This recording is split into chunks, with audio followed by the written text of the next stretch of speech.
Hey, how's it going, everyone? This is Brandon with the slice of the day. And today's passage is Exodus 3, verse 7 and 8. And this is what it says.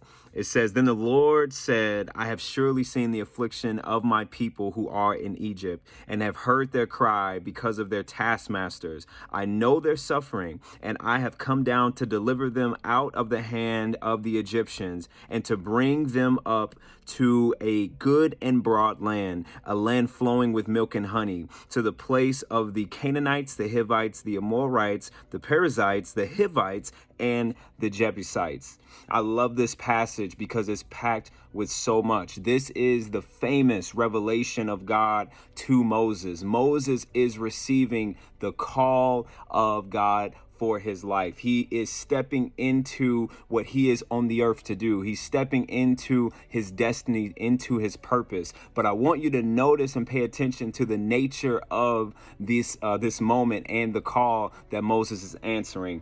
Moses is answering a social justice call.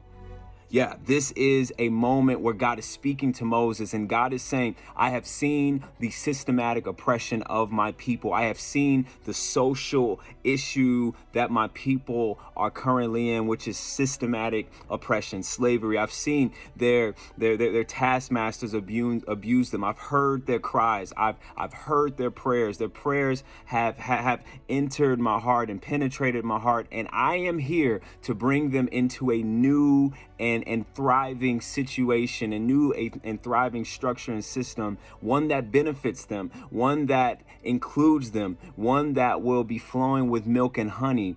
God is saying, hey, Moses, I have called you to, I'm using you to help to change the social situation and circumstance that my people are in. And what I love about this call is that oftentimes I believe that we think that social justice and this idea of justice is separate from the kingdom of God and God's activity. And what we often assume is the kingdom of God's activity, right? Which is healing, prophecy, deliverance from demons, and these sort of things. But I want you to notice that after Moses answers this social justice call, signs and wonders follow him. Why? Because after social justice, what comes is signs and wonders, the power of God. The power of God comes in meets us when we answer the call of social justice, because we need his presence, we need his wisdom, we need his ability to actually change social structures and systems like Moses did. What happened? Moses is used by God to part the Red Sea.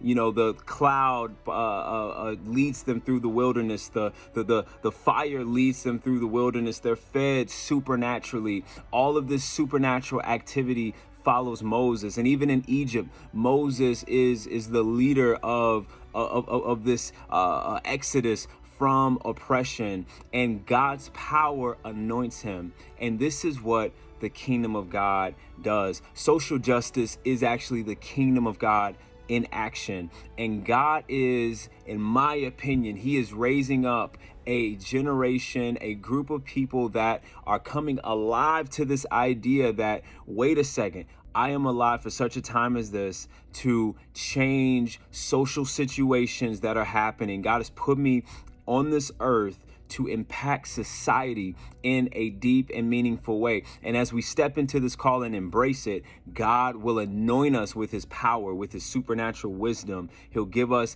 access to what we need.